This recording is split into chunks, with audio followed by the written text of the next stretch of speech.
2026 FIFA বিশ্বকাপের ticket বিক্রির প্রক্রিয়া শুরু হয়েছে বৃহস্পতিবার। পৃথিবীর সব প্রান্তের দর্শকদের জন্য প্রযোজ্য হলেও বিশ্ব আসরে অংশ নেয়া দুটি দেশ ইরান ও হাইতির নাগরিকরা অনিশ্চয়তায় ভুগছেন। কারণ এই দুই দেশের জনসাধারণের উপর ভ্রমণ নিষেধাজ্ঞা দিয়ে রেখেছে যুক্তরাষ্ট্রের ডোনাল্ড ট্রাম্প প্রশাসন। অর্থাৎ নিজেদের জাতীয় দলকে সরাসরি মাঠে বসে সমর্থন দেওয়ার সুযোগ পাচ্ছেন না তারা। এমন পরিস্থিতিতে ফিফার ভূমিকা কেমন হবে সেটি বড় বিষয় হয়ে দাঁড়িয়েছে। 2026 বিশ্বকাপের ড্র অনুষ্ঠানে ফিফা পিস অ্যাওয়ার্ড দেওয়া হয় মার্কিন প্রেসিডেন্ট ডোনাল্ড ট্রাম্পকে। তবে শান্তির বার্তার জন্য এমন পুরস্কার পেলেও আসর শুরুর আগে অশান্তির বার্তা দিয়ে রেখেছেন Trump. The greatest show on earth খ্যাত বিশ্বকাপ ফুটবলের 23তম আসরের টিকিট বিক্রির কাজ শুরু হলেও ভিসা নিষেধাজ্ঞা থাকায় বিশ্বকাপের নিজ দলকে সমর্থন দিতে পারা নিয়ে অনিশ্চয়তায় ইরান ও হাইতির সমর্থকরা।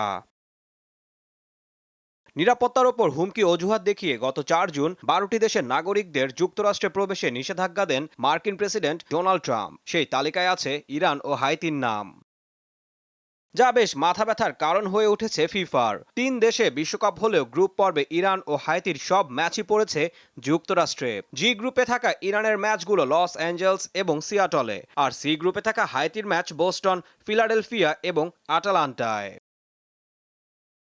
এ নিয়ে টানা চতুর্থবার ও সপ্তমবারের মতো বিশ্বকাপ খেলছে ইরান। দেশটির সঙ্গে যুক্তরাষ্ট্রের সম্পর্ক বেশ শত্রুভাবাপন্ন।